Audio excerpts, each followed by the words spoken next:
So our next talk, which you've heard about a bit, is Amanda Fallin, who is one of our postdocs, and she's going to tell you about the Tea Party.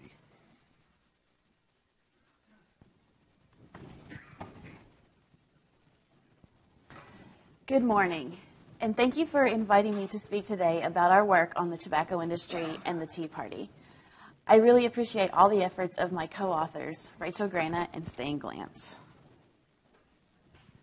The Tea Party is a social and political movement to the right of the traditional Republican Party. And the major goals of the movement are lower taxes and less government regulation. And it is commonly believed that the Tea Party was a spontaneous grassroots movement that began in 2009. However, our work shows that it is actually much more complicated than that.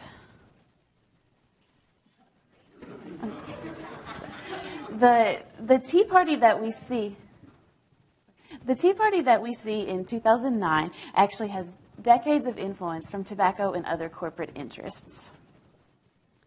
FreedomWorks and Americans for Prosperity are national organizing bodies of the Tea Party, and they co-sponsor rallies, provide transportation, talking points, and really provide a lot of structure to the grassroots Tea Party movement.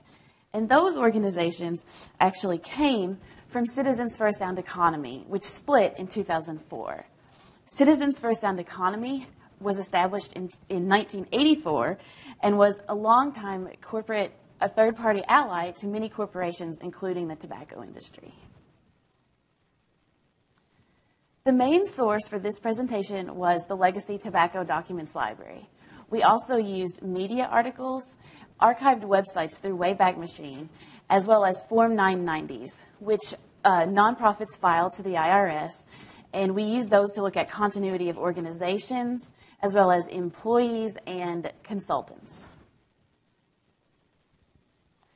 So in the 90s, the tobacco industry was facing many threats. The first that I will discuss was the Clinton healthcare reform campaign, which would have been funded partially through a tobacco tax and also included preventive health measures such as smoking cessation. The next, in the mid-90s, was potential FDA regulation of nicotine and Occupational Safety and Health Administration regulation of secondhand smoke as a workplace issue. Then there was the federal lawsuit and the RICO case in which the tobacco industry was charged with racketeering, was charged with fraud for many activities, including denying the addictiveness of nicotine and also the harms of smoking and secondhand smoke. Throughout the 90s, there were tobacco taxes and smoke-free laws being proposed around the country. So in the 90s, the tobacco industry was really viewed in a negative light by the general public. So they were interested in being able to fold their tobacco policy agenda into a broader message of anti-regulation and anti-taxation. So before I talk about each of these individual threats, I'm going to talk through just some general strategy documents about broadening out their message. This is a memo from Tim Hyde, the leader of R.J. Reynolds Smokers' Rights Groups from 1990. And this is talking about how they will want to build broad coalitions around the issue clusters of freedom, choice, and privacy. And this memo goes on to say that he wants the coalition building to proceed along both a grassroots and a national intellectual track. And Mr. Hyde states, ultimately, we are talking about a movement, a national effort to change the way people think about government and big business's role in our lives. Another strategy document about broadening out the message is here. This is a 1992 memo from CART, which was the coalition, or about CART, which is the Coalition Against Regressive Taxation. This was a coalition of industries that got together to oppose excise taxes. And this is a proposal from Burson Marsteller, a large PR firm, and Philip Morris's longtime PR firm. And they're proposing activities grounded in the theme of the new American tax revolution or the new Boston Tea Party. They say the campaign activity should take the form of citizens representing a wide constituency base, using tactics that we do see in current Tea Partiers, such as lapel buttons, handouts, petitions, and even costumes. This memo is from Philip Morris CEO Mike Miles writing to other Philip Morris leadership in 1994. And they're talking about how they will defend against the tax on to the tobacco industry in their policy agenda. And they state that the National Smokers Alliance and Citizens for a Sound Economy will be major players to help in this defense. So many of you are aware, but the smokers' rights groups were conceived of, funded, and coordinated through the tobacco industry and their PR firms. And they were meant to appear as grassroots movements of smokers who were opposing smoke-free laws and tobacco taxes. And this is a 1989 smokers' rights publication in which they were opposing excise taxes using Boston Tea Party imagery to motivate people to oppose a tobacco tax. Citizens for a Sound Economy, which later became Americans for Prosperity and Freedom Works, was a long-time third-party corporate ally. They received money from tobacco, oil, chemical, and sugar industries. They were founded by David Koch of Koch Industries and received at least $5.6 million from the tobacco industry since the early 90s and advocated a pro-tobacco industry policy agenda. The tobacco industry worked with lots of third-party allies, but they prioritized Citizens for a Sound Economy. This is a policy group advisory committee document where they're deciding who to fund. And they designated Citizens for a Sound Economy as a Category A organization, which is an organization that traditionally receives at least $50,000 and has multiple relationships with Philip Morris people.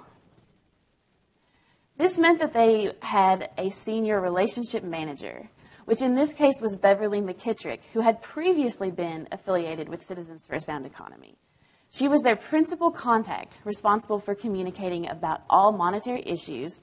She was the center of a network of information sharing among Philip Morris people for CSE and helped to assure systematic and ongoing relationship activities. So now I'm going to go back and talk through the threats I mentioned earlier and how Citizens for a Sound Economy helped the tobacco industry fight each of these, starting with the Clinton healthcare reform campaign. So Citizens for a Sound Economy hosted rallies. They protested town hall meetings. They made 53 television or radio appearances and sent out 32 action alerts to their members, asking them to oppose the Clinton healthcare reform campaign. And in their mailings, they used language such as Clinton care and socialized medicine in their opposition. And this was not successful, so healthcare reform came up again under President Obama. And Freedom Works and Americans for Prosperity, Tea Party organizations were crucial in helping to organize some of the Tea Party opposition to this. And you can see here Freedom Works using much of the same language of Obamacare and socialized medicine in their opposition. Next, I will talk about the mid-90s potential FDA regulation of nicotine. This is the document where Beverly McKittrick, who's with Philip Morris at this time, previously with CSE, is talking about the tobacco industry's objectives. And they state that the long-term objective is to create a political environment where moderates of both parties on the Hill could vote for legislation to divest the FDA of any power to regulate tobacco because they are failing at their core mission, which is to regulate food and drugs. And their short-term objective was actually where the title of this talk comes from, and it is to quarterback behind the scenes third-party efforts to launch, publicize, and execute a broad, non-tobacco-based attack on the failings of the FDA. And from this document, we can see that Citizens for a Sound Economy was designated to monitor and help direct this multi-front action plan. CSE released ads, commentaries, and made media appearances. And this attempt at FDA regulation of nicotine was not successful. When this came up again, under President Obama, Freedom Works, previously Citizens for a Sound Economy, also opposed FDA regulation, and these are two of their blog posts from 2008 and 2009. And this one states, adding new policing powers over tobacco would detract from the agency's core mission of food and drug safety. The next issue I will discuss was the federal lawsuit in the RICO case. In 1999, the Department of Justice sued the tobacco industry, and this was following many states as well as individual class action lawsuits. This is also the same act that organized criminals would be charged under, so this was not only a potential legal and financial challenge, but also a public relations problem. So they worked with Citizens for a Sound Economy to oppose this charge. And CSE opposed both the appropriation, the funding from the Department of Justice, as well as the grounds of the lawsuit, calling it a frivolous lawsuit and talking about they didn't want to feed the trial lawyers. CSE contacted policymakers, drafted commentary, sent out action alerts, and ran ads. And in 2006, the tobacco industry did lose this case. Next, I will talk about tobacco taxes and smoke-free laws. Citizens for a Sound Economy was a member of Get Government Off Our Back, which was conceived of and started by the tobacco industry and run through their PR firm. And they attempted to hide all obvious tobacco interests, including in their earliest press releases, they had growers' associations listed as member coalitions, and they later dropped those off. And Get Government Off Our Back had an anti-regulation goal and message, including opposing smoke-free laws. These are two examples of Citizens for a Sound Economy opposing tobacco taxes first in New Jersey. New Jersey Citizens for a Sound Economy received $40,000 from the industry. They did mailings, radio ads, patch-through calls, and credited themselves with defeating that tobacco tax on their website. Then they also opposed Proposition 10, a tobacco tax in California, which did ultimately pass. Those of you living in California probably remember Proposition 29. And this is what would have increased the cigarette tax. There was a No on 29 coalition that received majority funding from tobacco companies. And Americans for Prosperity and Freedom Works were both members of the No on 29 coalition. And in addition, they also did media interviews and served as a public face of the No on 29 campaign. This is a mailer they sent out.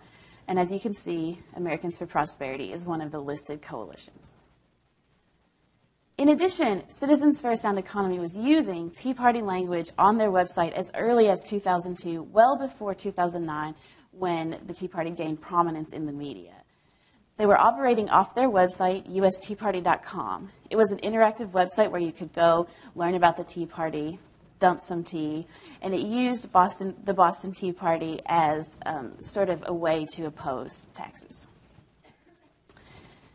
Citizens for a Sound Economy split into Americans for Prosperity and Freedom Works in 2003 and 2004, and both of those organizations used Tea Party language before 2009 as well. So now I'm going to recap and just sum this up a little bit. In the 80s and 90s, R.J. Reynolds was working through their smokers' rights groups, which were run by their PR firms and field consultants. Philip Morris was operating the National Smokers Alliance, running through their PR firm. And they were partnering with Citizens for a Sound Economy. Individuals in leadership positions at either Philip Morris or the National Smokers Alliance went on to found or have leadership roles in Tea Party-related organizations. Field coordinators for R.J. Reynolds smokers' rights groups went on to start ad and PR agencies. Citizens for a Sound Economy became Freedom Works and Americans for Prosperity, and those ad and PR agencies have now consulted with Freedom Works and Americans for Prosperity. And Freedom Works and Americans for Prosperity are national organizing bodies for the Tea Party. So from this presentation, you might think that Tea Party members would oppose smoke-free laws. But actually, the only study I'm aware of on this topic was conducted for the Campaign for Tobacco-Free Kids in 2011. It was a nationwide sample of 1,000 people, and they found that people who supported the Tea Party favored smoke-free laws at virtually the same percentage as people who were opposed to the Tea Party. So in conclusion, national Tea Party organizations do not reflect members' views on tobacco control. And decades of tobacco industry work has helped shape and influence the Tea Party. Thank you, and I'm happy to take any questions.